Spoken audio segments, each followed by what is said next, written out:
Workers representing Petrotrin workers get first choice to buy company assets, and in sport, another CPL loss for the Barbados Tridents. I'm Ricardo Roberts, and this is Caribbean in 10 for Monday, September 3. I'll be back with the details after the break.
The Trinidad and Tobago government says it will give the first option to the Oilfield Workers Trade Union, the OWTU, which represents workers at the state-owned oil company Petrotrin, to acquire the refining assets of the company as it closes. In a radio and television broadcast last night, Prime Minister Dr. Keith Rowley defended the decision to close down the century-old loss-making enterprise, saying it was taken after detailed analysis and deep introspection. He said it was the best option of all those that were explored, and explained the way forward now that his government has accepted the recommendations of the Petrotrin Board of Directors to shut down the oil refinery operations. The only commercially sound and viable option is to close the refinery, export Petrotrin's oil, which will be produced by an efficient and aggressive exploration program, and to import products to replace those previously supplied by the Port-au-Père refinery. This will move the company from a state of chronic money losing to one which will turn a tidy profit for the taxpayers. The refining assets of Petrotrin can now be put in a separate company for opportunity attention. The OWTU will be given the first option to own and operate it if they wish, on the most favorable terms. The OWTU and other trade unions have been gearing for a shutdown of the country on Friday as they press for the refinery's closure to be reversed. Prime Minister Rowley confirmed that approximately 1,700 permanent workers will be affected in the refining and marketing division of the company. In exploration and production, employment levels are to be reduced from 1,700 workers to approximately 800. Rowley acknowledged the impact of the fallout, saying that in considering the various possibilities for Petrotrin's future, the effect on workers and their families was considered, and he assured that with the closure, the workers would not be walking away empty-handed.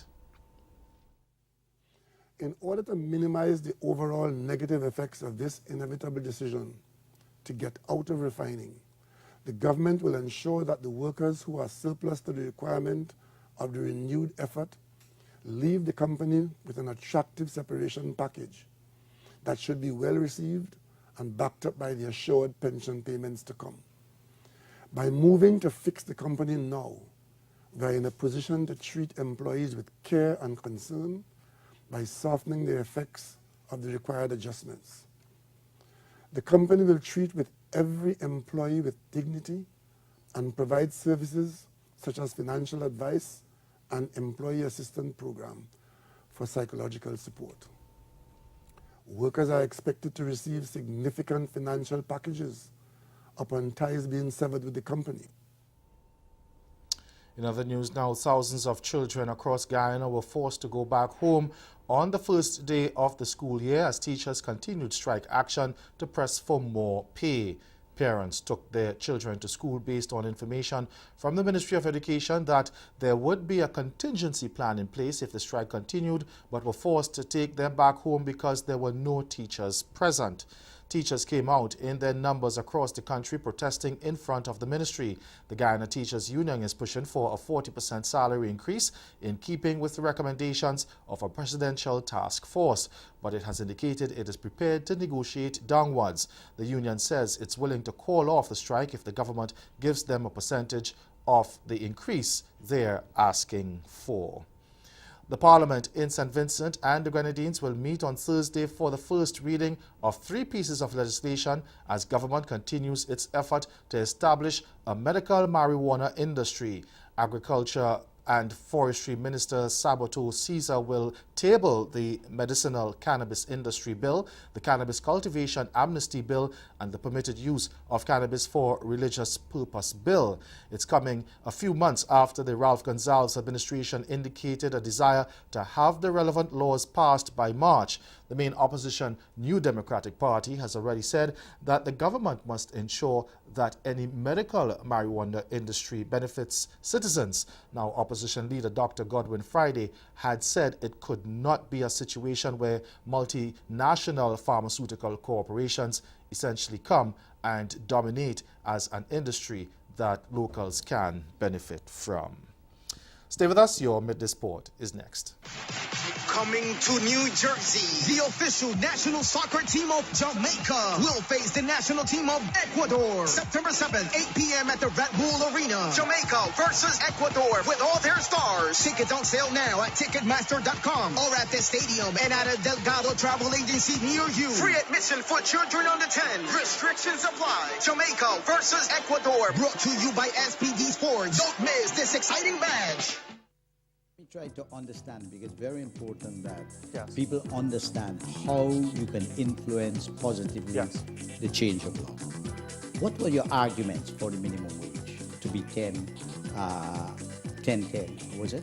Yep. 10.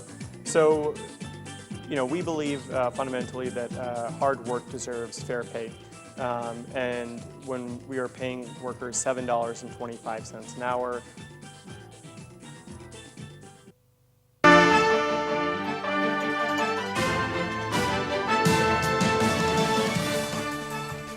Welcome back. It's now time for sport. The St. Lucia Stars ensured the Barbados Tridents would remain winless at home in this year's Hero Caribbean Premier League by trouncing them by 6 wickets at Kensington Oval yesterday. Once again, it was the Tridents batting that let them down as they could only muster 135 for 7 off their 20 overs after being sent in to bat. No batsman from the Tridents had a meaningful impact on the game, with Hashim Amla's top score of 35 off 34 balls highlighting those struggles. No other batsman scored 20. The Stars, which have also endured a miserable season, made sure to end their regular season on a winning note, easily surpassing the target to reach 136 for 4 in 17.3 overs. It was Trident's 4th straight loss in front of their home fans and their 6th in 8 matches. It leaves them firmly rooted at the bottom of the table on just 4 points. Meanwhile, the victory kept the Stars' slim playoff hopes alive as they ended their campaign on 7 points. And Jamaica was unable to bid to host any of the upcoming Women's T20 World Cup matches in the Caribbean because the associated costs were too high. That's the word from the president of the Jamaica Cricket Association, Billy Heaven, who said the association simply could not afford to host any of the 23 matches which will be played in the region between November 9 and 24. Territories are expected to bid for the matches, and that comes with a cost. And Heaven said that when they looked at the women's tournament, they simply couldn't afford it. That's Caribbean in 10. Good afternoon.